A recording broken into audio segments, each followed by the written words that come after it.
What's going on, everybody? Appreciate y'all tuning the channel this morning here at 323 Fabrication. This is not our normal hot rod content. This is going to be some more Jeep Wrangler content. This is my wife's Jeep. I have to work on it from time to time, and since I got to work on it and it takes time, I figured, you know, I'm learning how to do some of this stuff. I might as well share it with the world in case anybody else has any questions. But this is a 2017 Jeep Wrangler 2-door Sport. It's got, I'm thinking, a 30, Dana 30 and Dana 35. It's a V6 automatic. But we've had some driveline noises, and it made me think U-joints. So I pulled the front drive shaft, went and drove it. It continued to make it. And then I got under it, looked some more, and they're slinging grease. So I'm gonna tell you all a little bit about it and then show you what we're doing to solve it. So on these Jeeps, they have a traditional U-joint at the front axle. They have a CV joint at the transfer case, and the rear drive shaft has 2 CV joints. So the front drive shaft is out. You can see Bluetooth right there, right? Rear drive shaft is still in it. You can see the rear joint back there. So when you lift these Jeeps, this Jeep has a 3.5-inch rough country lift, I believe. There's some other videos on the channel. I've done some bracket stuff to try to get the geometry back factory, and it drives really well. For what it is. So what we're doing, and I've already installed it, but I will show y'all how I did that. This is a Terraflex, however in the world you say the first word, CV factory replacement kit, but this is supposed to be a high angle joint. It comes with this tool, which is awesome because you need it to install it. But I took the factory one off, replaced that on the front drive shaft. Excuse me. Unfortunately, this is non-serviceable. It's been staked, and you have to like mill it out basically to replace it. If this one becomes a problem, eventually I'll end up putting a front drive shaft in it as well. But we're actually putting a rear drive shaft in it. So this is a Terraflex. Right there. There's the part number. Drive shaft complete with boot, and it is what they call a high angle CV drive shaft for 3 to 6 inch lift. Now this shaft's normally $599. Now it's fully compressed currently. And I generally would not spend that kind of money. I would have bought 2 of these joints and replaced them myself on the factory shaft. But this was on extremeterrain.com. Ordered this. This is $184. This is normally $599. This was an open box shaft, and you can see somebody attempted to install it, but I mean it's barely got any of the Loctite missing. I guess they didn't like it. I really don't know. This one's not been touched at all. So I bought it. Hopefully it's going to work out. This is open box, and it was $359, so it was cheaper to buy this whole drive shaft and not have to install these separately than it was to buy 2 more of these. So that's the route I went. We're gonna throw this in. Hopefully this fixes our noise and solves the problem, because this one, factory one, was slinging grease. The front rear one is slinging grease. So there we go. Let's get started. Like I said, I'm pretty sure that's the reason it was making noise, but wanted to go ahead and fix it so I wouldn't have to do it again later. These are the tools I used: regular pair of pliers, small flat screwdriver, larger flat screwdriver, a couple of punches, ball peen, 15, and the ratchet. I don't even think I used the ratchet wrench. I did use this, and then a 15 1/2-inch and a 1/2-inch drive impact to break it loose, a swivel, a couple of 3/8 drive extensions. I can't remember if I used that one or not, but I'll throw it in there. 8 millimeters to remove the drive shafts. These are 3/8, well, that's 1/2-inch drive, 15 socket, 3/8 drive, because I put it on there and bowed up on it after I got done to check it. 1/2 to 3/8 adapter, 3/8 drive ratchet with a decent length handle, torque wrench to torque everything, Loctite. Like I said, I was going to clean the flanges, but I didn't do that. But that's what that's for. Safety glasses, because if you don't drive a mall crawler, then every time you ooga-dooga anything or hit it with a hammer, dirt falls in your face. And this is covered in dirt under the bottom of it. A couple of straps to hang the drive shafts. one strap to pull on the rear to extend it. And guys, that's it. All right, y'all, this is the front drive shaft out of my wife's 2017 Jeep Wrangler JK 2-door Sport. And I'm changing the factory, they call it like it's a CV joint, even though it's on the drive shaft.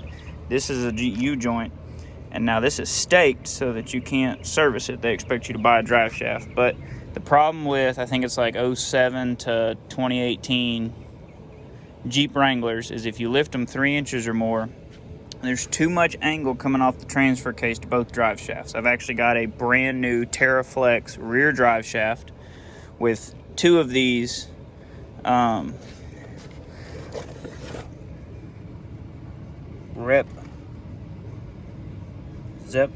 whatever, CV replacement high angle joints. This is the new one. This is the old one. The boot was broke. It was slinging grease. I don't think it was destroyed yet, but it was on its way out. So to get this apart, you would get this apart. I just use a screwdriver and a hammer. And then this is mounted on the back like that on there. Now I took a chisel and a hammer and worked my way around this till I got it loose, and then I took a big flat screwdriver and just stuck it in the groove. I wish I had started videoing earlier, I'm sorry y'all.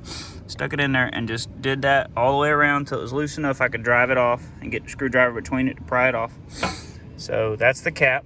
Once you take the cap off, there's a single C-clip right there on the end of the shaft. That's all there is to it. So pull that off. So now we're gonna install the new one.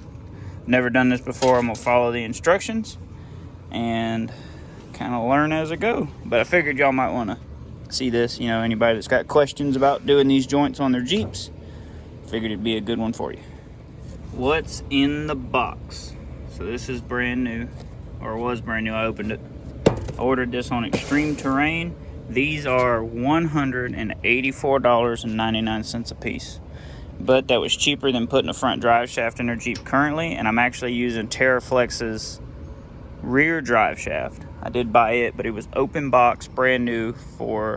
They retail for $599.99, and it was $359.99. So that was cheaper than buying 2 more of these joints, and I don't have to do an install on the rear drive shaft for the joints. I just have to put the drive shaft in. So I'll show you all that when I put it together. Probably do that tomorrow. She's driving her Jeep just without the front drive shaft. I think it's the rear joints that were making noise, but I wanted to go ahead and solve the problems because that was slinging grease everywhere. So here's what's in the box. Here's the new joint, right? And it tells you there and on the tube of grease. Use the whole tube of grease. Make sure there's no dry joints in it. Here's your new front cover piece, new boot, new clip for your boot, rear cover piece, and this is gasketed on both sides, which is nice. 8 new Allen head bolts, which should be easier to deal with than these. That's what came off factory. Used an 8mm socket. It was a pain. These are your front ones. 15mm socket. And they were nice enough to send this, which is in the kit as well. I'm assuming these are replacing these.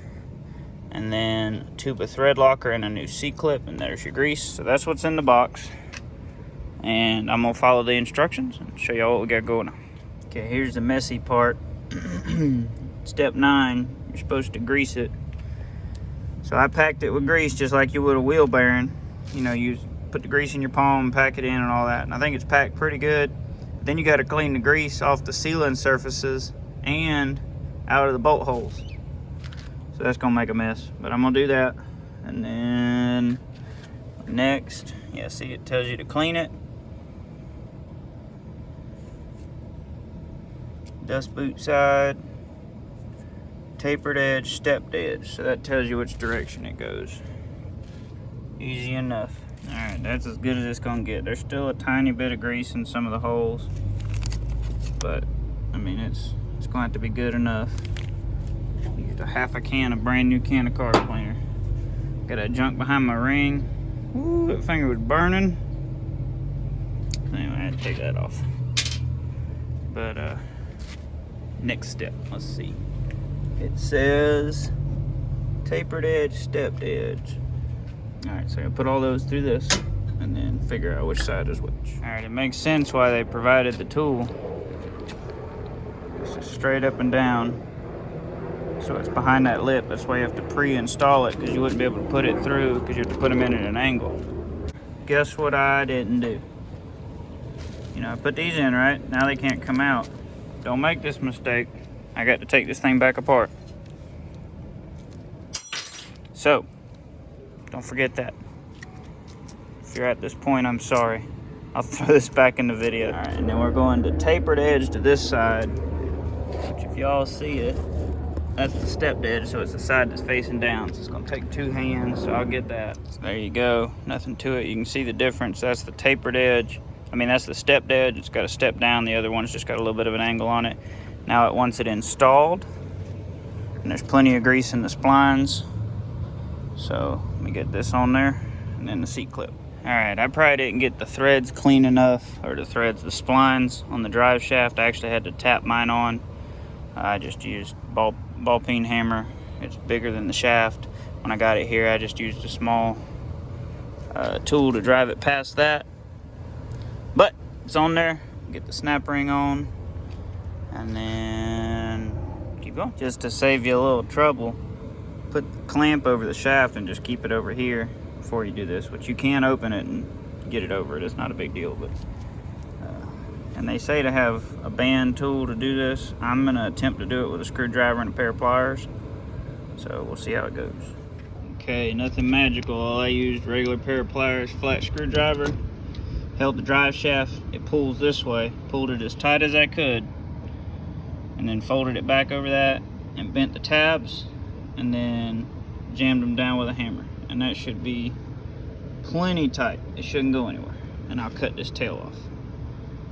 You don't have to have any fancy tools. That's all I used. I actually did that out of order. This was next, and you see the space in it, so it goes on there.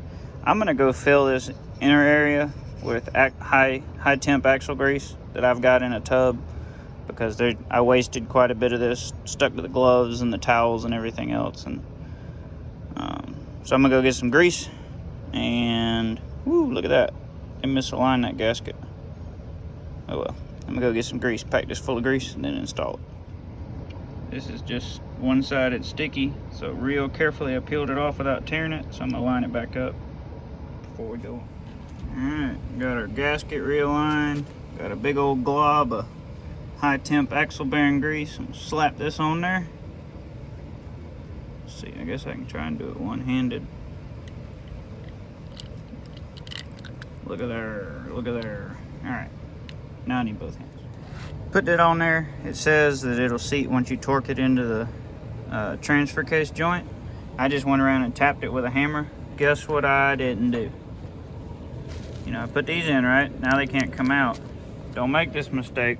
I got to take this thing back apart. So, don't forget that. If you're at this point, I'm sorry. I'll throw this back in the video. All right, y'all, don't worry. If you've gotten to this point and didn't install these, you can. I cut the tang off the boot clamp, and I have pulled this boot back far enough that I can get these out. I did pull this end off, but I don't think that was actually necessary. But I will throw this back at the beginning of the video so that you don't make the same mistake. There it is, back together.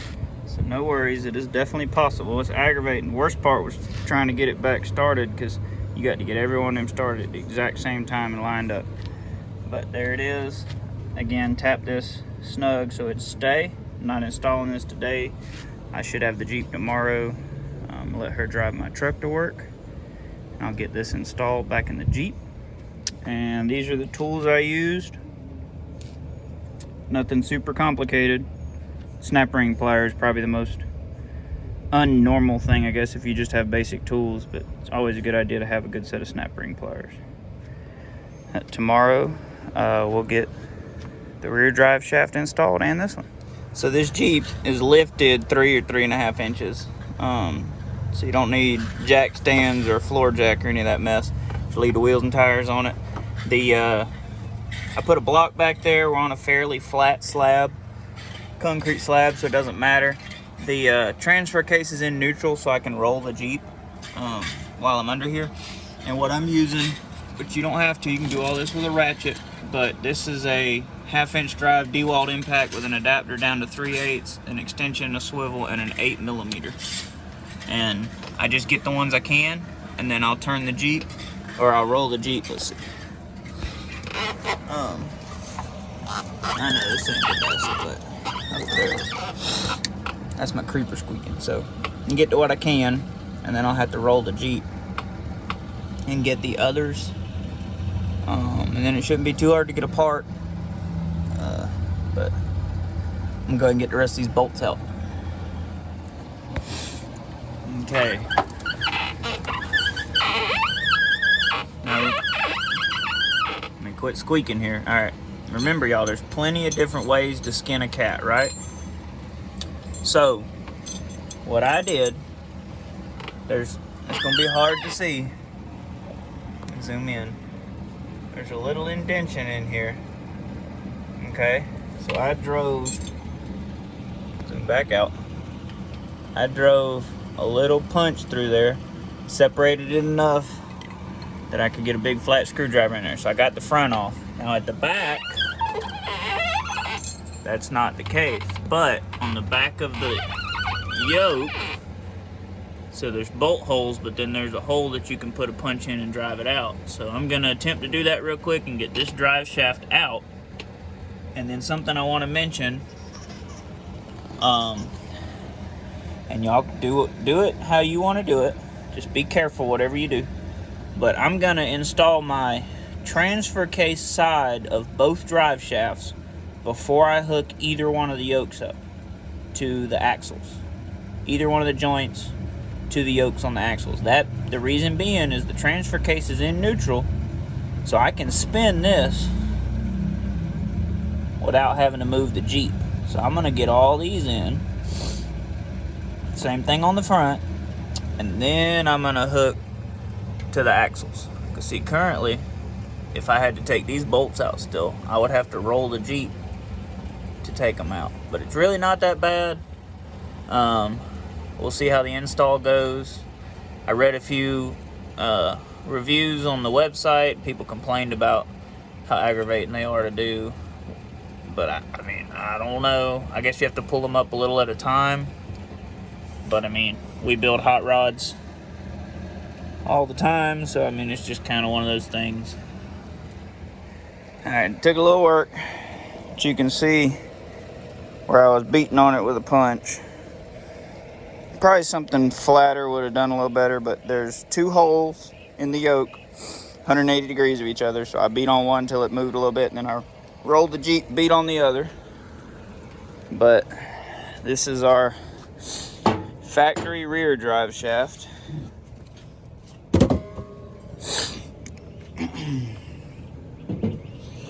So looks to me like it's pretty good. The slip yoke goes at the front. I think this joint was okay. This is the one that had the terrible angle, and you can see it is dry in there. It's got crap falling out of it. Feels terrible, but I mean, it's wore, slammed through everything. So I'd say that was our culprit. Well, that's your factory rear, new rear. It is compressed. I did hear some people say they're kind of hard to get apart. I don't know. Don't really care. I'm gonna get the front end. Okay, my suggestion before you put this shaft in here and get the front fully installed like I did, or before you even get under the Jeep, take this thing and expand this joint. You know, it's got a slip yoke or whatever you call it in there, and go ahead and expand it. Then work on the rear, or the front CV joint on the rear drive shaft installed, the rear CV joint on the front drive shaft installed, and then tie them to the differentials. And let's look at this real quick. Factory joint on this end is, of course, not greasable. So there you go. Fun stuff. I'm not hating on Mopar. although that is a Cummins powered Dodge, but Dad's a Mopar guy. My wife loves her Jeep, and they're fun, don't get me wrong. But I mean, this is kind of what the car industry has gone to. They want you to take it to a dealer. They want you to have to buy parts instead of being able to service things. That's just the reality of it. It's not like these cool old cars, like this 55 Buick that still has a 55 nail head in it that runs like a top. So you can literally you can rebuild the generator, the starter. You can buy, you know, pretty much anything you want to buy for stuff like that. There's our shop dog. Guys, that's what we do. We build hot rods. So if you're watching this because you're a Jeep person, most of our content is hot rod building. We do weld and fabricate. We do some Jeep stuff from time to time. I've had a few Jeeps. We did a TJ with a 4.3 Vortex swap that was a 4-cylinder Jeep. Eventually, Hannah wants this Pentastar V6, whatever it is, 3.6 liter. It runs really well, by the way. It does have a muffler delete. It sounds decent. I am going to put, I think, a small single muffler on it and turn it over to the, it dumps right here over the axle, and then bring it out this side with a tip, make it a little quieter, give it a little more back pressure. But it does run really well. It's been really reliable. Eventually, one day, 4BT swap it with some, probably try to find somebody that's done 1 tons on a Rubicon and get the Dana 44s and the E-lockers for this. But you know, you never know. Using blue Loctite. That new joint came with some, but I'm not going to open that tube. I'm just going to use what was already open. I'll add some more back to these factory. I don't know. They take a 15 mil socket. So anyway, those. And then these that had been almost installed, I put some blue Loctite on. These have never touched threads, it looks like. What I am going to do is take one of the factory bolts and run it through all of the bolt holes real quick with the impact, one of those 8mm, and make sure all the threads are clean. And then I'm going to get under there. This is a long, painful process. So I took a factory bolt, cleaned it, ran it through all of the joint locations. 8 holes in each one, or yeah, 8. Yeah, 8. And then what you do, I put the drive shaft up here. I have a long extension, right up to that tool that they provided. Get it square, get a bolt started, work your way all the way around. I have a strap up here keeping the drive shaft up, and then I have it slid in there, and it rotates free by hand. Don't put those bolts in,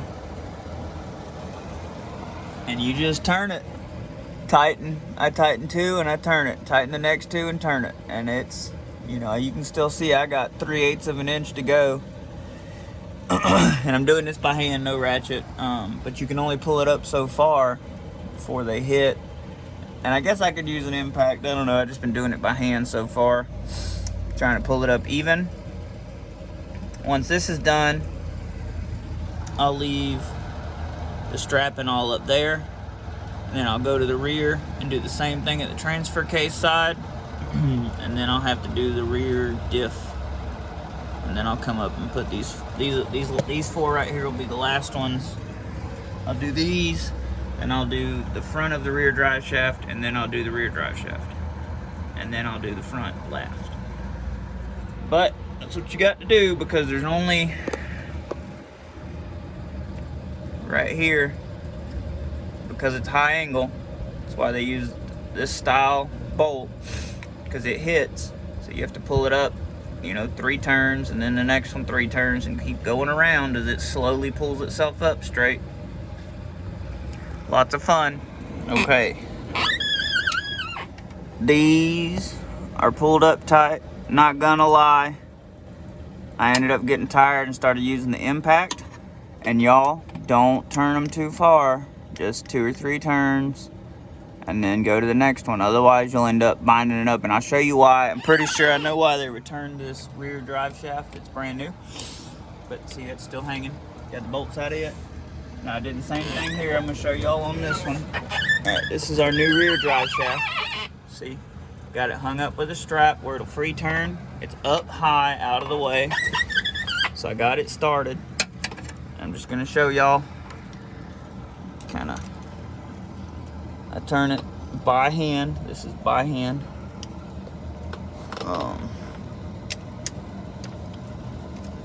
Right, a few turns. You can see it move. Then I take it, I spin it over, and line me 2 more up.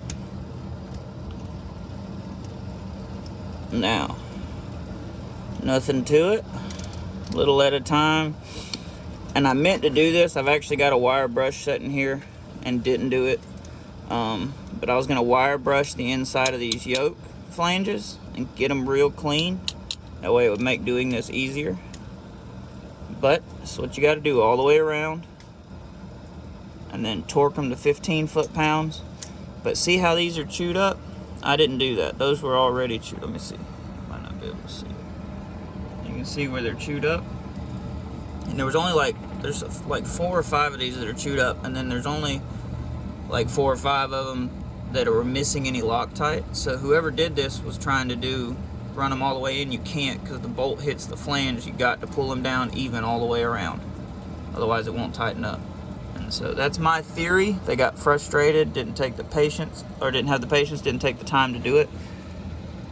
But we're gonna get it installed. I'm gonna go ahead and finish this one, and then I'll do the rear, which the rear is gonna be a little more difficult. But anyway, you can jack it up, and then you'll be able to free spin the rear tires. But I'll get there when we get there. Okay, my suggestion before you put this shaft in here and get the front fully installed like I did, or before you even get under the Jeep, take this thing and expand this joint. You know, it's got a slip yoke or whatever you call it in there. And go ahead and expand it, because I already had this bolted in and I didn't want to take it out. So I ratchet strapped it to the rear end. I had to really pull on it and actually beat on it a little bit. But when I finally got the strap to quit slipping, I pulled on it as hard as I could with a small one. I was fixing to go get a bigger ratchet strap, and it finally freed up. So now it's expanded and it's hitting here, so I got to take it loose and then start installing the rear. But I would definitely do that before I got under the Jeep. Okay, the rear right here is now in. This is where it's a good idea. I haven't torqued any of this yet. I got to get it all installed, and then I'll come back and torque at 15 foot-pounds, although I'm pretty sure the Ooga Doogas are enough. But you got to be careful, because you'll break the tool, and that 1/2-inch drive impact is stout enough to actually break or strip these screws. So just be careful with that. You know, use at your own risk. But I am going to come back and check the torque on these. But on this rear one, it's a great idea to have somebody that can help you. So between me and Dad, I could roll out from under a Jeep a little bit and push on the tire over here. And him pushing, we were able to roll the Jeep back and forth a couple feet, which would rotate this to where I could get to the ones I couldn't reach. So you can get to like 5 of them, and then you need to roll it over and get the other 3. So that's done. This is installed, looks real pretty. Now I'm gonna get that. And y'all, reusing factory bolts, Loctite them. There it is, everything's done and torqued. It's all installed, looks good. Front, wherever that joint's at, up under there it is. And then back drive shaft's in and torqued. The angles do look better. These are supposed to be high clearance joints. I have had the most help the whole time. This is Molly. She likes to help. But that's what we got going on. It's all done. Gonna go test drive it. Like I said, I'm pretty sure that's the reason it was making noise. But wanted to go ahead and fix it so I wouldn't have to do it again later. These are the tools I used. Regular pair of pliers, small flat screwdriver, larger flat screwdriver, a couple of punches, ball peen, 15, and the ratchet. I don't even think I used the ratchet wrench. I did use this, and then a 15 1/2-inch and a 1/2-inch drive impact to break it loose, a swivel, a couple of 3/8 drive extensions. I can't remember if I used that one or not, but I'll throw it in there. 8 millimeters to remove the drive shafts, These are 3/8, well, that's 1/2 inch drive, 15 socket, 3/8 drive, because I put it on there and bowed up on it after I got done to check it. 1/2 to 3/8 adapter, 3/8 drive ratchet with a decent length handle, torque wrench to torque everything, Loctite. Like I said, I was going to clean the flanges, but I didn't do that. But that's what that's for. Safety glasses, because if you don't drive a mall crawler, then every time you ooga-dooga anything or hit it with a hammer, dirt falls in your face. And this is covered in dirt under the bottom of it. A couple of straps to hang the drive shafts. One strap to pull on the rear to extend it. And guys, that's it. I showed the part numbers and everything we did in the video. Let me go test drive it. Maybe find somewhere to put that sticker.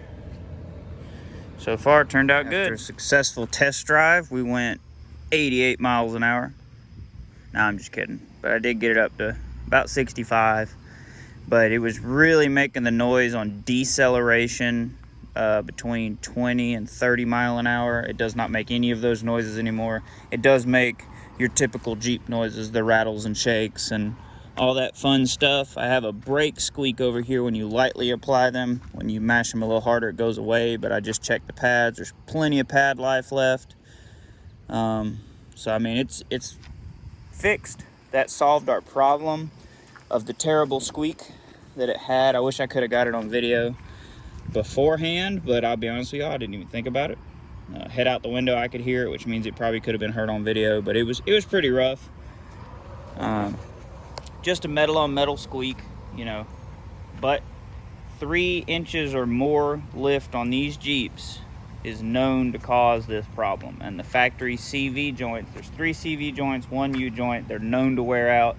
The U joint on the front of the front drive shaft where it hits the axle, I don't see it being a problem as often, or the rear CV at the rear axle, because they don't see the same amount of angle that the shafts and the joints see at the transfer case themselves. I did try to look into like a transfer case drop. I know that used to be a thing on TJs and I think LJs and maybe even YJs, I'm not sure.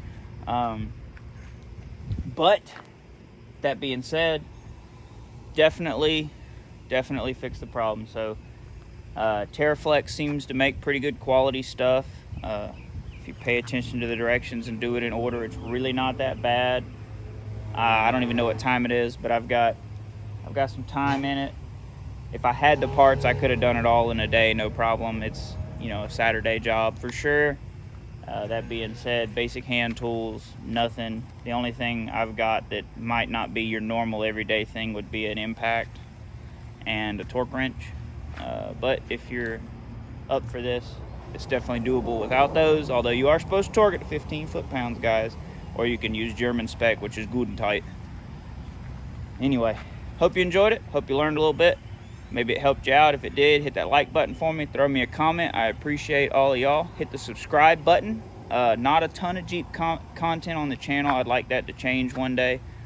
You know, we go wheeling and stuff. Would be fun to video. But we do build hot rods. So y'all have a good one. Be blessed.